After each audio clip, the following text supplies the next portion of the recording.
जय जय जय जय जय जय हो जय जय जय जय जय जय जय। साथियों नमस्कार, आप देख रहे हैं देश की आवाज और हमारा नाम है दीपक शर्मा। और देश की आवाज में अभी तक आपने देखी होंगी प्रेरक पढ़ सकेंगे और कुछ उदाहरण के तौर पर हमारे पुराने प्रेरक प्रसंग। आज मैं आपके सामने लाया हूं एक ऐसी शख्सियत की रियल स्टोरी जिसे इंदिरा गांधी भूतपूर्व प्रधानमंत्री ने दी थी ब्लैक टाइगर की उपाधि। साथियों, देश को आजाद हुए कुछ ही वर्ष हुए थे, राजस्थान के जनपद में श्रीगंगानगर में एक शख्सियत जन्म लेती है और उस शख्सियत का नाम होता है रविंद्र कौशिक। रविंद्र कौशिक का नाम तो आप लोगों ने सुना ही होगा, नहीं सुना होगा तो आज हम बताते हैं रविंद्र कौशिक के बारे में। रविंद्र कौशिक बचपन से ही बेहद प्रतिभाशाली कलाकार थे। वो भेष बदलकर और अपने स्कूल के कार्यक्रमों में प्रतिभाग लिया करते थे। जब वो युवा अवस्था में थे तो लखनऊ के एक व्यापारी ने, जो उस वक्त कलाकारों को अपने मंच पे कला सिखाया करता था, उसने उनको लखनऊ में आने के लिए आमंत्रित करा और इस तरह रविंद्र कौशिक लखनऊ पहुंच जाते हैं। लखनऊ पहुंचकर रविंद्र सिंह एक नाटक में हिस्सा लेते हैं और नाटक था चाइना भारत के संबंधों के बारे में। एक आर्मी का रोल वो प्ले करते हैं उसमें, और उसमें चाइना में जाकर कुछ हमारे सैनिक पकड़े जाते हैं। उसी दर्शक दीर्घा में रो के एक बड़े अधिकारी ये सब चीजें देख रहे थे और नाटक खत्म होने के बाद वे रविंद्र कौशिक से बात करते हैं, क्या तुम मेरे लिए काम करोगे? रविंद्र कौशिक पूछते हैं कैसा काम? वो कहते हैं कि हमारे देश के लिए काम करना है, अपने देश के लिए काम करना है, धर्म के लिए काम करना है। रविंद्र कौशिक हां कर देते हैं। रविंद्र कौशिक रा के अधिकारी के साथ दिल्ली पहुंच जाते हैं और वहां वे उन्हें बताते हैं कि आपको रो में शामिल किया जा रहा है और पाकिस्तान में रो के एजेंट के तौर पर आपको जाना है, क्या तुम मुस्लिम बन जा सकते हो? तो रविंद्र कौशिक कहता है बिल्कुल, क्यों नहीं कर सकता। क्या आपको मेरी काबिलियत पर विश्वास नहीं है? मुझे अपनी काबिलियत पर पूर्ण विश्वास है। इस तरह रविंद्र कौशिक को 2 साल तक की ट्रेनिंग दी जाती है। रविंद्र कौशिक को कुछ दिन मुस्लिम समाज में रखा जाता है, उनके तौर तरीके सिखाए जाते हैं, पूर्ण रूप से उनको मुस्लिम बना दिया जाता है। और इस प्रकार रविंद्र कौशिक का टूर शुरू होता है पाकिस्तान के लिए, अपने देश भारत को समर्पित के लिए। अपने परिवार में रविंद्र कौशिक बताते हैं कि मेरी दुबई में नौकरी लग गई है और मैं अब वहीं पर रहकर नौकरी करूंगा, आपको हर महीने पैसा भेज दिया करूंगा।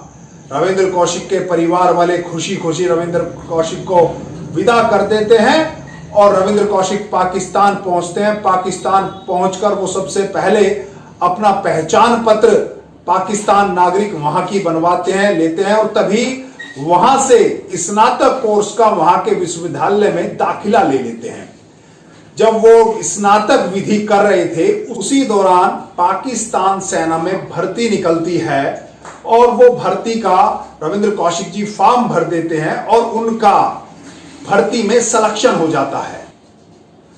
पाकिस्तान सैनिक अधिकारियों को रविंद्र कौशिक खुश कर देते हैं और बहुत जल्द ही वो पाकिस्तानी सेना में मेजर की उपाधि ले लेते हैं। पाकिस्तानी सेना में मेजर की उपाधि के बहुत ज्यादा मायने हैं और जब वो मेजर बन जाते हैं तो अपने एक सीनियर अधिकारी की लड़की से उनकी शादी हो जाती है। और रॉ में ये बहुत आवश्यक होता है कि रॉ का एजेंट किसी भी देश में जाए वहां शादी करनी आवश्यकता होती है, क्योंकि वो उसी देश में उसी समाज में घुल मिल जाता है।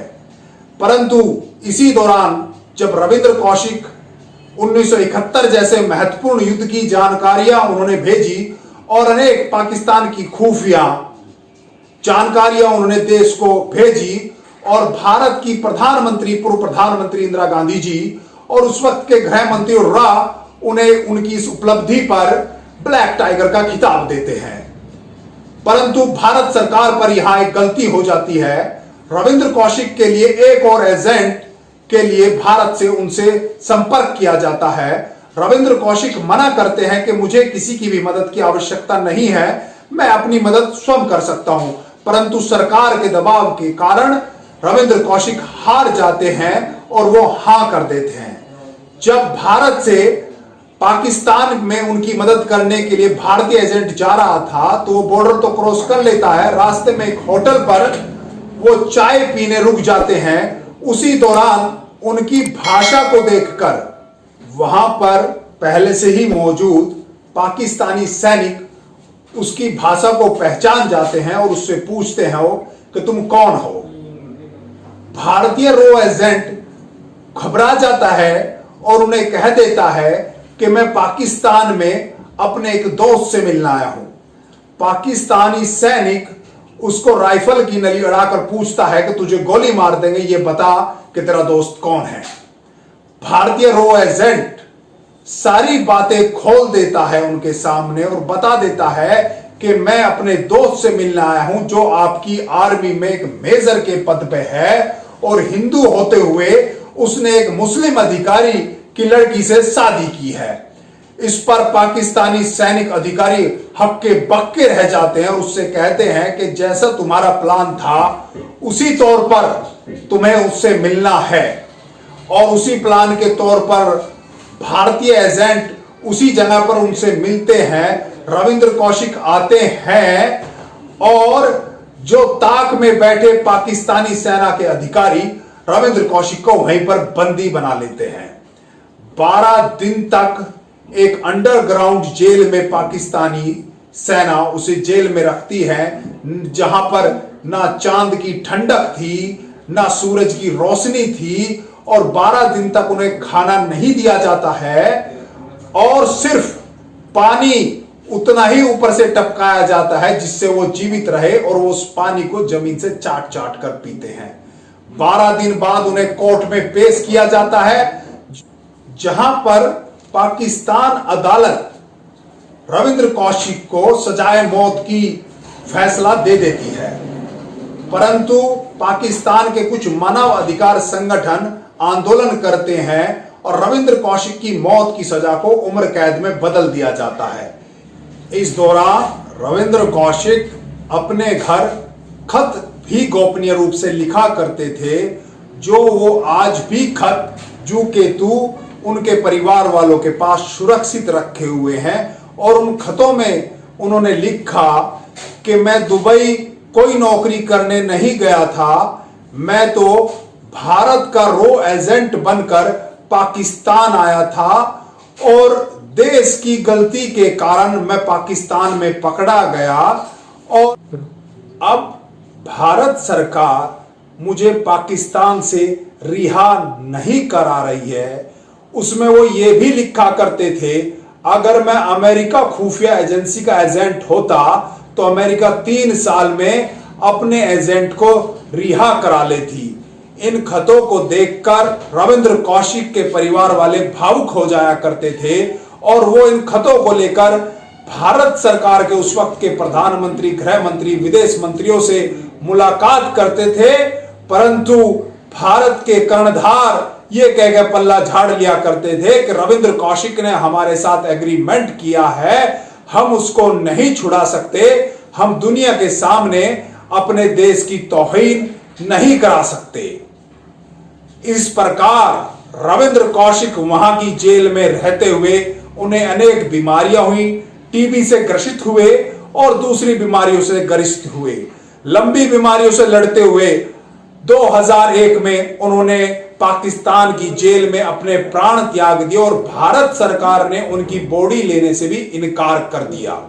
साथियों, ये थे रविंद्र कौशिक, ये थे ब्लैक टाइगर और ये कहानी आप ज्यादा से ज्यादा शेयर करें, ज्यादा से ज्यादा लाइक करें और ज्यादा से ज्यादा सुझाव दें, क्योंकि अब आपका भाई, आपका मित्र दीपक शर्मा एडवोकेट, लेखक, मोटिवेटर इसी तरह की रियल कहानियां जो हमारे देश के शेर थे, जो हमारे देश के टाइगर थे, जिन्होंने इस देश पर कुर्बानियां दी है, उन्हीं के ऊपर कहानियां लेकर आएगा। जय हिंद, जय वंदे मातरम।